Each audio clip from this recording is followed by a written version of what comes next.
Tarehe 12 Agosti mwaka huu 2026, jeshi la Pakistan lilitangaza kwamba limewaua wapiganaji 10 kwenye operesheni ya kijeshi ndani ya Balochistan.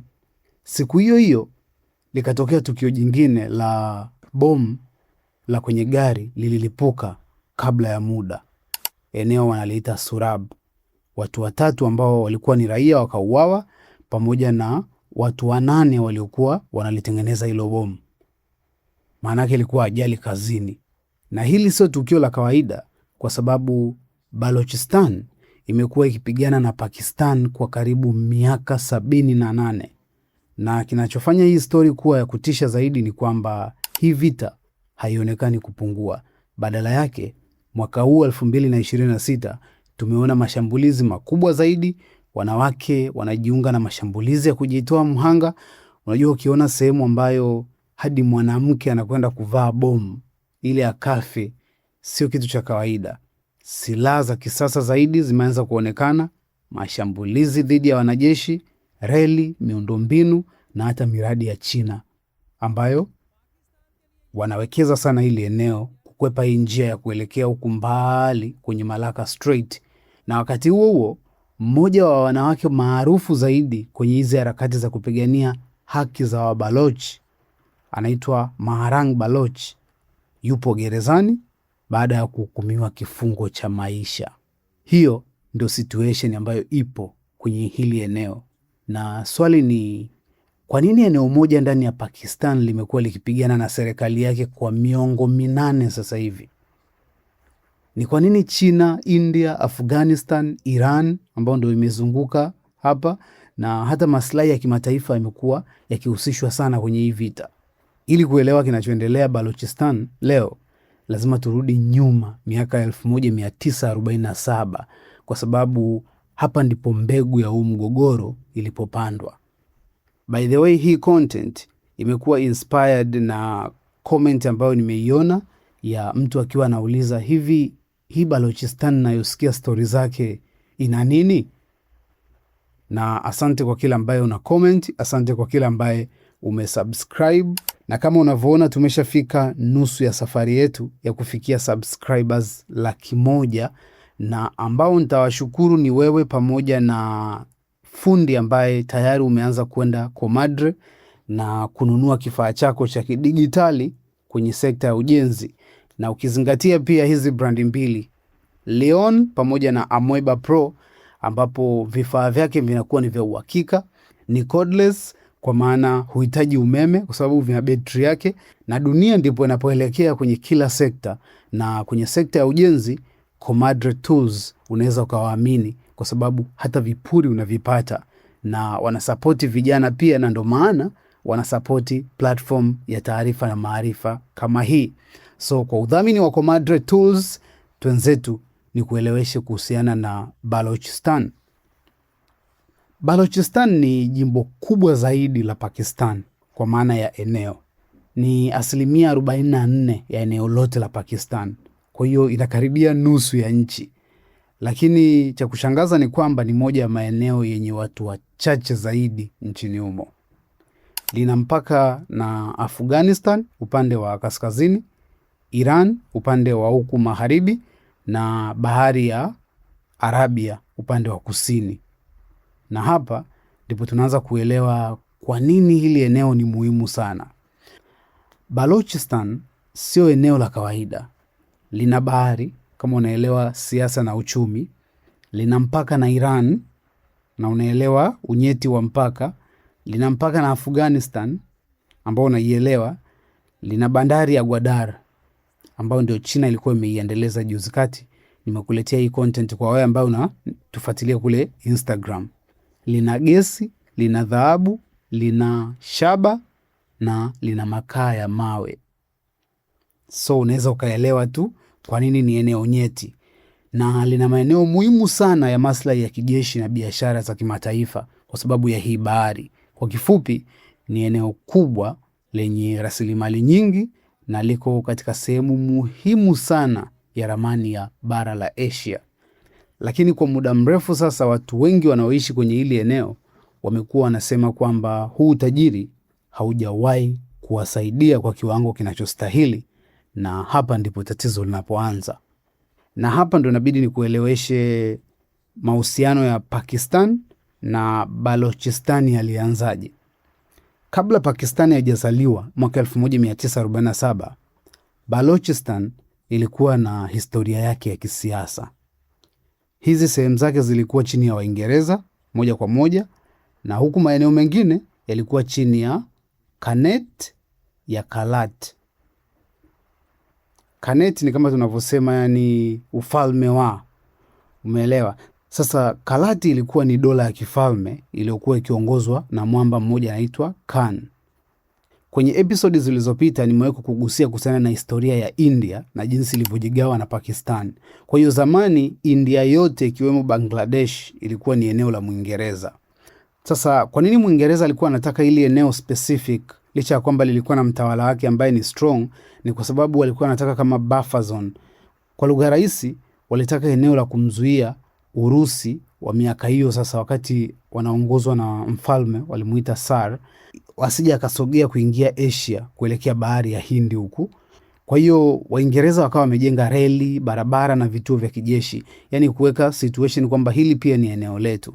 Lakini kwenye mfumo wa kiutawala hapa palikuwa ni tofauti. Sehemu fulani ya Balochistan zilikuwa zimetawaliwa moja kwa moja na Uingereza, ambazo ni hizi za pembeni huku, alafu Kalat kwa upande mwingine ilikuwa na kiwango fulani cha mamlaka yake chini ya bwana Khan. Ingawa Waingereza walikuwa wanadhibiti mambo mengi ya sera za nje na uwepo wa kijeshi. Kifupi, hii Kalat ilikuwa ni jamhuri ndani ya hili eneo ambalo lipo chini ya kingdom ya Mwingereza wakati huo. Kisha mwaka 1947 ukafika. Waingereza wakaondoka India. Kwa hiyo India ikawa India na Pakistan ikawa Pakistan, ambayo ni mgogoro mwingine nitakuja kukuelezea kwa urefu zaidi mbeleni. Kuna watu pia niliona wanaomba niwaelezee huu mgawanyiko ulitokea kwa nini na kivipi. Lakini kifupi, hapa ndipo taifa la Kiislamu lilitengenezwa.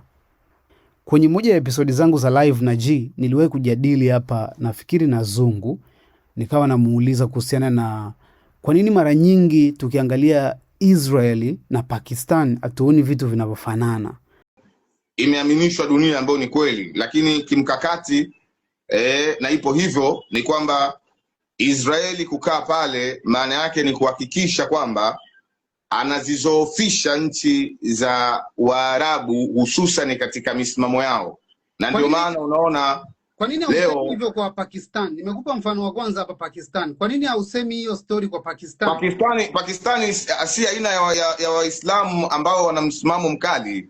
Yaani si aina ya Uislamu, hawana madhara kwa Israeli. Dola pekee ya Kiislamu ambayo imebaki imesimama na wana madhara makubwa kwa Israeli kama wataachwa ni Iran peke yake. Hakuna taifa lingine lolote tena la Kiarabu ama lenye Waislamu wengi ambao linaweza likamchallenge Marekani. Hiyo iko wazi. Pointi yangu ni hii Zungu, kwamba Pakistan ni taifa ambalo limeanzishwa pale, ni la kidini na linaleta matatizo kwa mataifa jirani kama Israel inachokifanya. Kama Israel inavyowashambulia Palestina na majirani zake na walianzishwa pale kimazabe, hivyo hivyo tuna Pakistani ambao walianzishwa hivyo hivyo kimazabe na sasa hivi wanawashambulia India, wanawashambulia majirani zao Afghanistan.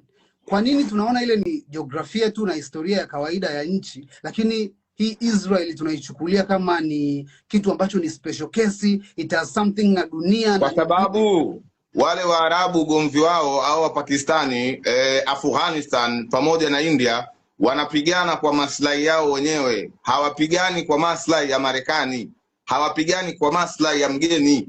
Israeli kile anachokifanya Mashariki ya Kati ni kwa maslahi ya Marekani ambaye ndio yeye mwenyewe. Ndio maana tukatoa mfano. Kwa nini Irani anashambulia leo UAE? Kwa nini Irani anashambulia Bahrain? Kwa nini Iran anashambulia Kuwait? Kwa nini? Kwa sababu wanatumika kwa maslahi ya Marekani. Unafahamu pia Pakistan ndo taifa linalotumika kwa maslahi ya Marekani, na kambi zote za kuivamia Afghanistan zilikuwa zimetoka pale Pakistan, na unafahamu pia hata Al-Qaeda walitengenezwa hapa Pakistan. So you see kwamba Pakistan limekuwa linatumika pia kufanya hayo. Mbona tunaliona ni jambo la kihistoria na kigeopolitics? Pakistan inatumika kufanya hayo dhidi ya nani? Ya majirani zake Afghanistan. Wamewang'oa majirani zake wana hali gani? Kwa sababu ukimzungumzia huyo Afghanistan ndo sasa hivi anapambana kujikwamua, ila Marekani kashammaliza. Ni lini Pakistani imewahi kusimama dhidi ya Iran? Yaani Marekani yeye anachokifanya. Watu wengi tunazungumziaga idea ya Israel ilichukuliwa ikapachikwa katikati ya nchi ya watu na inawasumbua. Lakini Pakistan pia ni taifa jingine la kidini ambalo lilitengenezwa. Baada ya kutengenezwa likawa na matatizo makubwa na India, na mpaka sasa hivi lina matatizo makubwa na mataifa ambayo liliyakuta, ikiwemo Afghanistan. Nilikuelezea kwenye episodi zilizopita shida ambayo iko kati ya Pakistan na Afghanistan. Mpaka leo wana matatizo na India kwenye hili eneo la Kashmir, ambao ni eneo ambalo pia kuna watu nimeshaona wakiwa natamani nielezee huu mgogoro. Na sasa hivi wana matatizo na Balochistan, na hapa ndipo Balochistan ikaingia kwenye mgogoro ambao bado haujaisha hadi leo, kwa maana ya baada ya kutengenezwa kwa Pakistan kutoka iliyokuwa India. Kivipi? Wakati Pakistan ilipoanzishwa, Khan wa Kalat, nchi ilikuwa inaitwa Kalat ambayo ndio hili sasa hivi ni Balochistan, hakukubali mara moja kujiunga na Pakistan. Kalat kama nchi iliona ilikuwa ndo wakati wa kujitegemea, kwa sababu yenyewe ilikuwa inaishi kama nchi wakati wao walikuwa wanatawaliwa na Mwingereza. Na kulikuwa na jambo moja ambalo la kuvutia sana, kwa sababu Mohammed Al Jinnah ambaye baadaye alikuja kuwa baba wa taifa la Pakistan alikuwa amewahi kuwa mshauri wa kisheria wa Khan wa Kalat. Sijui unaelewa vizuri? Yaani ni kama Nyerere awe amewahi kuwa mshauri wa kisheria wa chifu fulani hapa Tanzania ambayo ilikuwa ni nchi labda inajitegemea, alafu baadaye alipokuja kuwa baba wa taifa la Tanzania akaifunika ile nchi. Yaani ni level hiyo, ndicho kilichotokea hapa.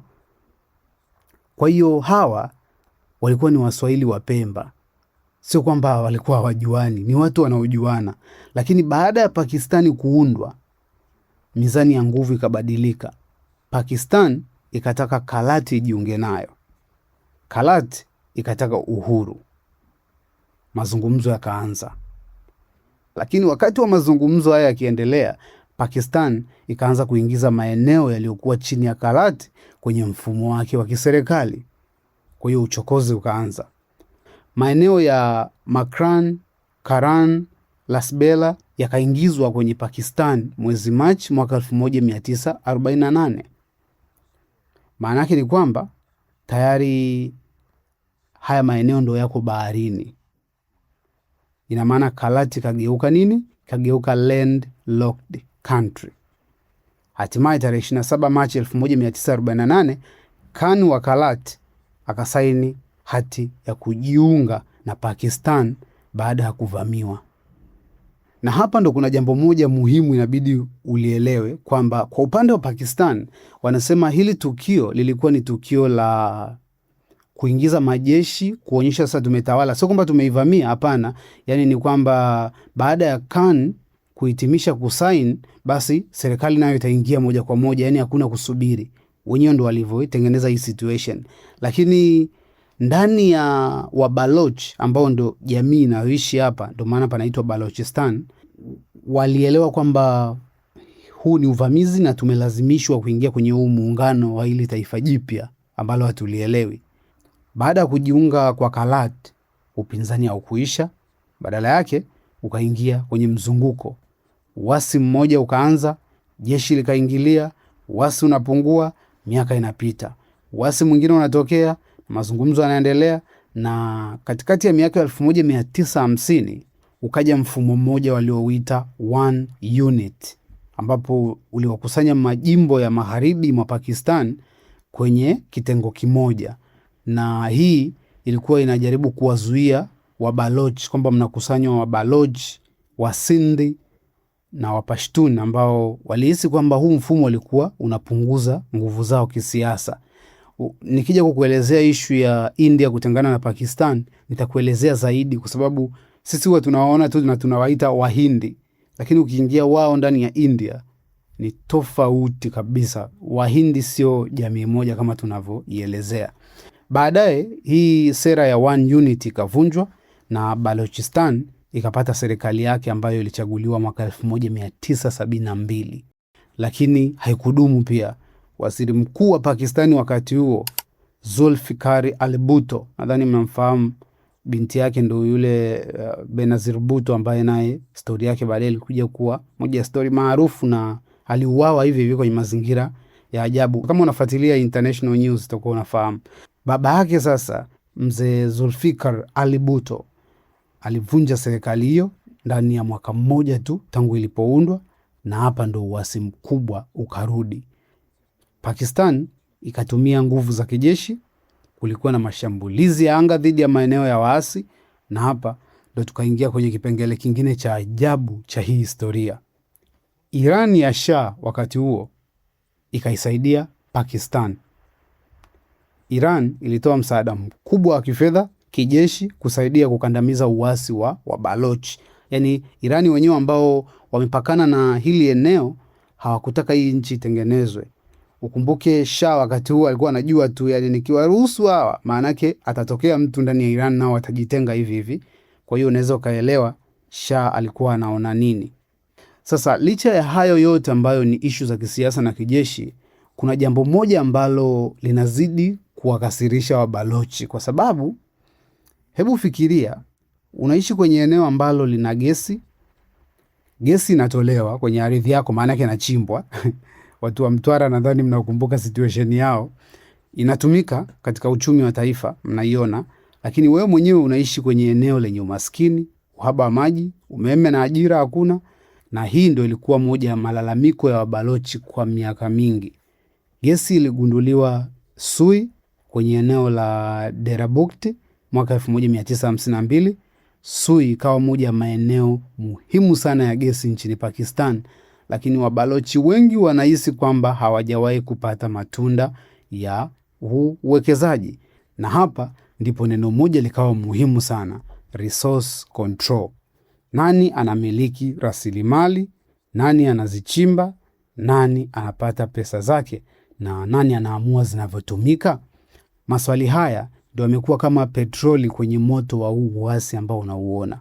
Mwaka 2006 mtu mmoja akawa alama ya huu mgogoro, Akbar Bukti. Bukti alikuwa ni mtu maarufu sana kwenye siasa za Wabalochi.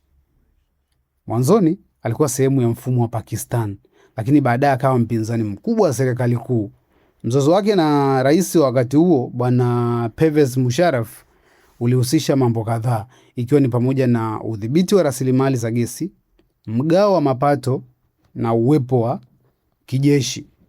So mzozo ukawa umezidi, na tarehe 26 Agosti 2006 Akbar Bukti akauawa katika operesheni ya kijeshi. Kwa Wabalochi wengi, Bukti hakufa tu, aligeuzwa kuwa ni sehemu ya alama. Mtu aliyekuwa amewahi kuwa sehemu ya Pakistani ya sasa akawa shahidi wa kile ambacho wapinzani wa serikali walikiona kama ukandamizaji, na baada ya kifo chake huu uasi ndio ukapata nguvu tena. Na hapa ndio story inaanza kuingia kwenye geopolitics, kwa sababu China iliingia kwenye mradi mkubwa ambao unajulikana kama China Pakistan Economic Corridor, CPEC. Na katikati ya CPEC kuna jina moja muhimu sana, Gwadar. Gwadar ni bahari ya kina kirefu kwenye hii bahari ya Arabia. Kwa China ni eneo ambalo ni muhimu sana kimkakati. China inaweza kutumia miundombinu ya Pakistan kuunganisha biashara ya nishati kuelekea magharibi, lakini kwa Wabalochi wengi swali likawa, China imekuja kuendeleza Balochistan au imekuja kutumia Balochistan? Hilo ndilo swali ambalo lilizalisha huu upinzani mkubwa mwingine, kwa sababu unaweza ukajenga bandari ya mabilioni ya dola katika eneo ambalo wananchi wake bado wanakosa maji safi, na hapo ndipo mgogoro ulipokuwa mkubwa zaidi. Na uwanja mpya wa ndege wa Gwadar pia ulijengwa kwa msaada wa China hiyo hiyo. By the way, ni bandari ambayo China inasemekana imejenga bure, na lengo ni kukwepa hii Malacca Strait. Kwa hiyo China baada ya kufanya uwekezaji, hii bandari ipo ndani ya hili eneo, lakini hata baada ya kukamilika kulikuwa na maswali makubwa kuhusu matumizi yake na faida kwa wakazi wa hili eneo. Kwa hiyo China ikaingia Balochistan ikiwa na pesa, lakini pia ikaingia katikati ya vita. Na ndio maana kama umesikia stori za Wachina kuuawa kwenye hili eneo, ndo stori iko hivi. Kwa hiyo Balochistan Liberation Army BLA ni moja ya makundi makubwa sana ya waasi wa Kibaloch. Serikali ya Pakistan inaliita hili kundi la kigaidi. Marekani pia imeliingiza kwenye orodha ya makundi ya kigaidi, lakini wapiganaji wa BLA wanajielezea kama sehemu ya mapambano ya kujitenga na Pakistan.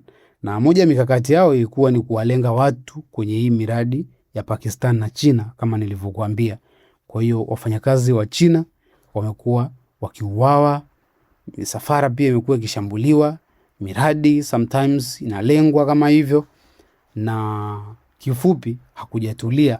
Na sasa mwaka 2026 tunaanza kuona madhara ya tatizo hilo yanaendelea.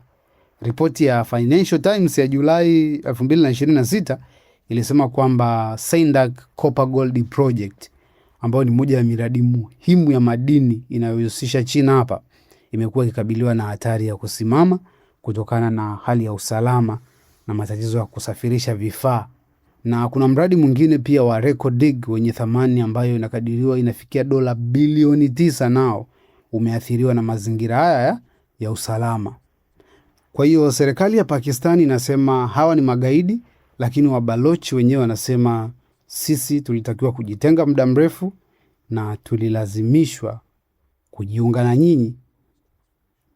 Na inategemea unaangalia kutoka wapi, lakini ukweli mwingine ambao unaongeza zaidi uchungu wa hiki kidonda cha kihistoria ni the fact kwamba hili eneo halijaendelea licha ya kwamba lina rasilimali. Na sometimes unaweza ukaelewa kwamba sasa huu ni uhalisia ambao huwezi kusikia kwenye habari, kwamba mara nyingi sana huwezi ukamlisha mtu ambaye hutaki apate nguvu. Na ndicho ambacho huwa kinatokea kwenye maeneo makorofi mengi kote duniani by the way. Kwa hiyo eneo kama lina upinzani mkubwa sana dhidi ya serikali tawala, mara nyingi wanakuwa hawapeleki maendeleo kule, kwa sababu huwezi kumlisha mtu ambaye hutaki akue. Sasa mkishakuwa eneo korofi, maanake uchumi ni moja ya namna ya kuwanyima nguvu hata ya kujipanga. Maanake idea inakuwa mtu akiamka, kila mtu anawaza atakula nini, atalala wapi, atavaa nini, watoto wake watasomaje shule, badala ya kuanza kudai nchi yangu. Unajua mpaka uanze kuifikiria nchi, lazima umalize kwanza ya familia. So kukiwa na shida kwenye level ya familia, sometimes unakuwa unaweza ukapigana, lakini nguvu zako zitakuwa sio kubwa sana kama ukiwa na uwezo wa kiuchumi. Ninachojaribu kusema hapa ni kwamba huenda ukorofi wa hili eneo ndio chanzo cha kwa nini maendeleo hayajaja, au ikute maendeleo kutokuja ndio chanzo cha huu ukorofi uliopo kwenye hili eneo. Lakini ni nchi iliwahi kujihisi na watu kuhisi kama ni nchi, lakini mwisho wa siku unajiuliza nchi ni nini? Ni just identity ambayo wewe na watu wako mmeamua kuambiana, na majirani wakakubali kwamba wewe ni nchi, na ndio idea ya nchi tulizonazo mpaka leo. Just makubaliano na identity. I hope nimekuongezea kitu kwenye hii episode. Asante kwa kuitazama. Hii ni MDC Update ya Madini.com, taarifa na maarifa.